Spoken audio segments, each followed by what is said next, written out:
Di dalam agama Hindu, kita mengenal adanya Dasa Awatara. Dasa Awatara adalah 10 jelmaan Dewa Wisnu yang turun ke dunia untuk menyelamatkan Buana Agung dan Buana Alit dari ketidakstabilan yang sangat besar. Tugas Dewa Wisnu adalah memelihara alam semesta. Maka ketika alam semesta dalam bahaya yang besar, Dewa Wisnu akan lahir sebagai makhluk hidup untuk menyelamatkan ciptaannya.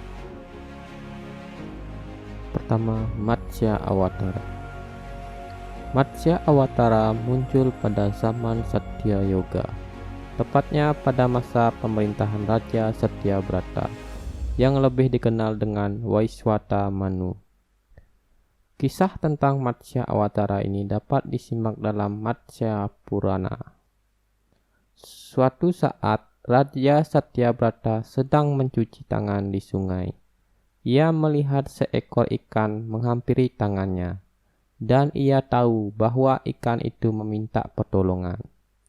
Sang raja pun membawa ikan itu ke istana dan merawatnya di sebuah kolam. Semakin hari, ikan itu semakin besar sampai memenuhi kolam. Kemudian, ikan itu dipindahkan raja ke kolam yang lebih besar. Namun, kejadian yang sama terus berulang-ulang. Memulai suatu upacara, diketahui bahwa ikan raksasa itu adalah kelahiran Dewa Wisnu. Ada juga versi yang menyebutkan bahwa ikan tersebut dibawa ke samudera. Ikan itu kemudian menyampaikan bahwa dalam 7 hari, banjir bandang akan melanda bumi, dan memerintahkan sang raja untuk membangun batara besar. Ia juga memerintahkan agar raja nanti harus mengisi batara tersebut dengan makhluk hidup yang berpasangan, serta membawa saptarsi. Ikan tersebut juga berpesan agar setelah banjir tiba, batara tersebut agar diikat di tanduknya dengan naga busuki sebagai talinya. 100 tahun kemudian, bumi dilanda kekeringan dan kekelaparan dialami semua makhluk hidup. Tiba-tiba langit diselimuti 7 macam awan dan terjadilah hujan yang sangat lebat di muka bumi. Raja Satyabrata yang menuruti perintah sang ikan akhirnya selamat beserta para pengikutnya. Ikan tersebut sampai saat ini disebut Matsya Awatara. Kurma Awatara. Kurma Awatara muncul pada zaman Satya Yoga, mengambil wujud kura-kura raksasa bernama Akupa. Pada saat itu, para dewa dan asura mengadakan sidang di puncak Gunung Mahameru untuk mencari cara mendapatkan tirta amarta, yaitu air suci membuat siapa saja yang meminumnya dapat hidup abadi. Narayana bersabda, "Kalau kalian menghendaki tirta amarta tersebut, aduklah lautan Kisira, sebab dalam lautan tersebut terdapat tirta amarta. Kerjakanlah." Setelah mendengar perintah itu, para dewa dan asura pergi ke laut susu. Mereka memerlukan alat untuk mengaduk lautan tersebut. Di Pulau Sangka, terdapat Gunung Mandra yang tingginya 11.000 yojana. Sang Anantaboga kemudian mencabut gunung tersebut beserta segala isinya. Setelah mendapat izin dari Dewa Samudra, Gunung Mandara dijatuhkan ke Laut Kasira sebagai tongkat pengaduk lautan tersebut. Seekor kura-kura atau kurma raksasa bernama Akupa yang merupakan jelmaan Wisnu menjadi dasar pangkal gunung tersebut. Ia disuruh menahan gunung tersebut agar tidak tenggelam. Waraha Awatara. Pada zaman Satya Yoga, hidup seorang raksasa bernama Hiranyaksa, adik dari Hiranyaksa Kasipu. Hiranyaksa hendak menenggelamkan bumi ke dalam lautan kosmik, suatu tempat antah berantah di alam semesta. Melihat bumi akan mengalami kehancuran, Dewa Wisnu menjelma menjadi babi hutan dengan kedua taring yang mencuat dengan tujuan untuk menopang bumi yang dijatuhkan Hiranyaksa. Namun sebelum Waraha Awatara dapat menopang bumi kembali, ia harus mengalahkan Hiranyaksa dalam peperangan yang berlangsung selama ribuan tahun. Akhirnya Waraha Awatara menikahi Dewi Pertiwi atau Dewi Bumi. Narasingha Awatara.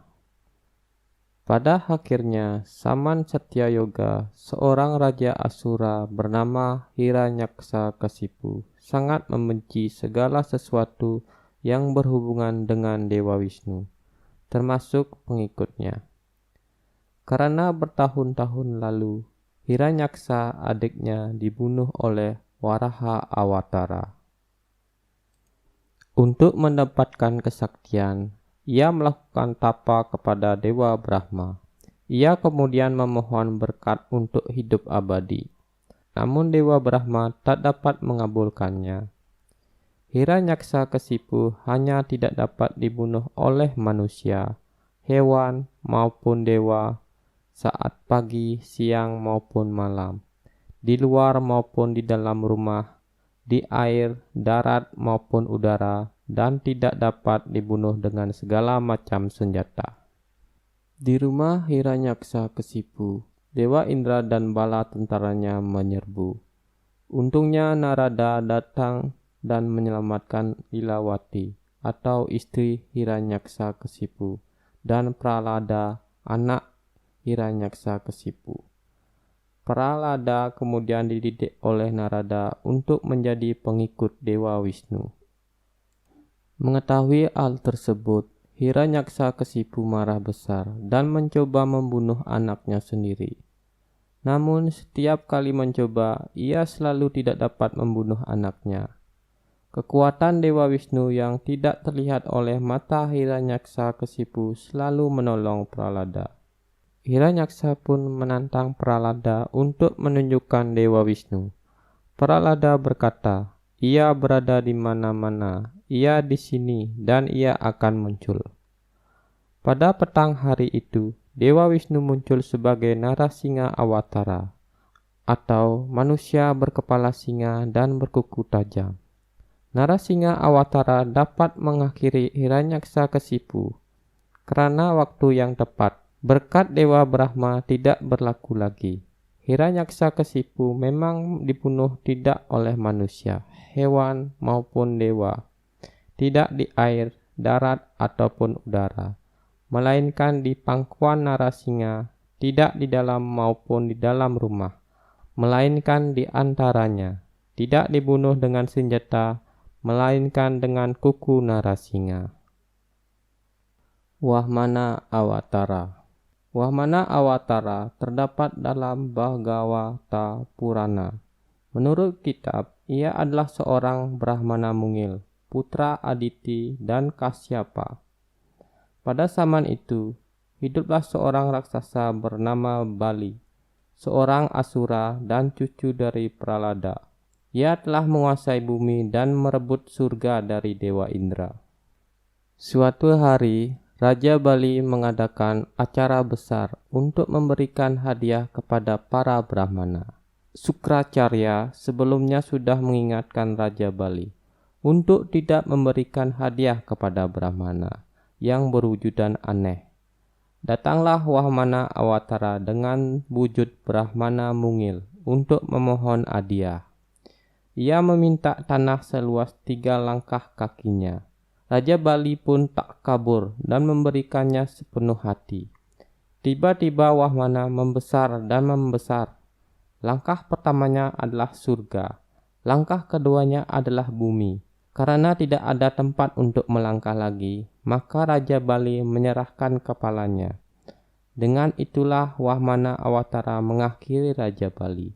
Terkesan dengan kedermawan Bali, ia kemudian memberinya gelar Mahabali. Parasurama Awatara. Parasurama Awatara dikisahkan di dalam Brahmana Purana.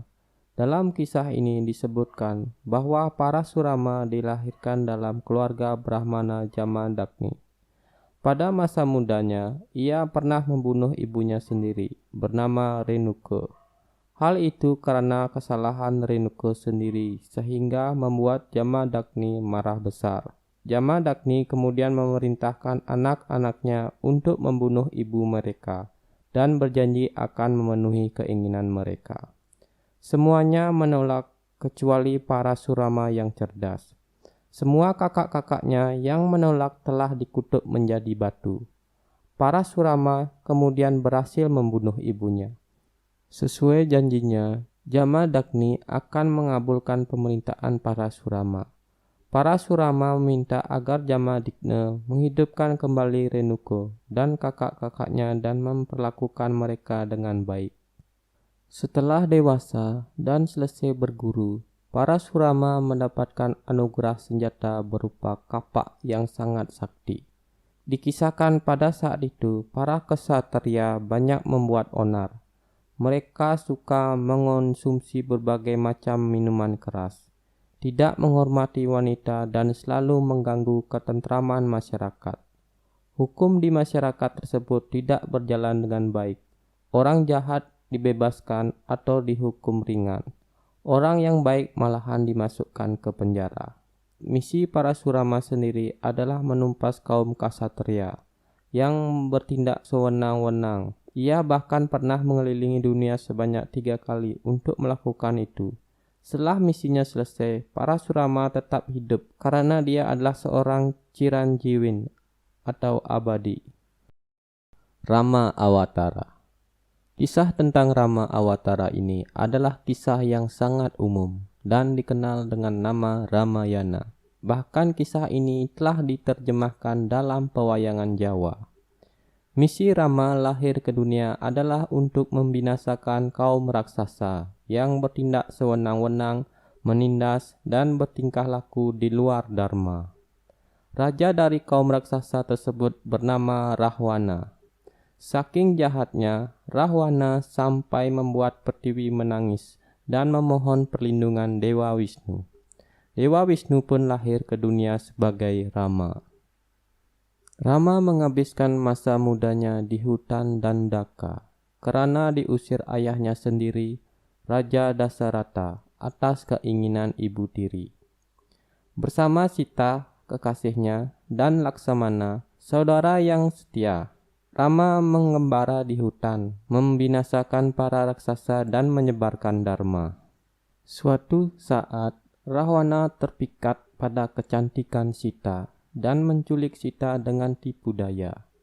Namun, pada akhirnya Rahwana dapat dibinasakan dan Sita kembali ke pelukan Rama. Mereka kemudian kembali ke Ayodhya untuk memimpin kerajaan tersebut.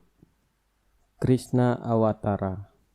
Krishna adalah salah satu dewa yang dipuja oleh umat Hindu. Berwujud pria berkulit gelap atau biru tua, memakai dhoti kuning dan mahkota yang dihiasi bulu merak. Dalam Begawan Purana, ia digambarkan sebagai sosok pengembala muda yang mahir bermain seruling. Sedangkan dalam Wiracarita Mahabharata, ia dikenal sebagai sosok pemimpin yang bijaksana, sakti, dan berwibawa. Selain itu, ia dikenal pula sebagai tokoh yang memberikan ajaran filosofis, dan umat Hindu meyakini Begawan Gita sebagai kitab yang memuat khotbah Kresna kepada Arjuna tentang ilmu rohani. Buddha Awatara. Sang Buddha sebelumnya bernama Pangeran Siddhartha Gautama. Beliau lahir dalam keluarga suku Sakya yang sangat teguh menjalankan tradisi leluhur. Mereka lahir di dalam keluarga Hindu.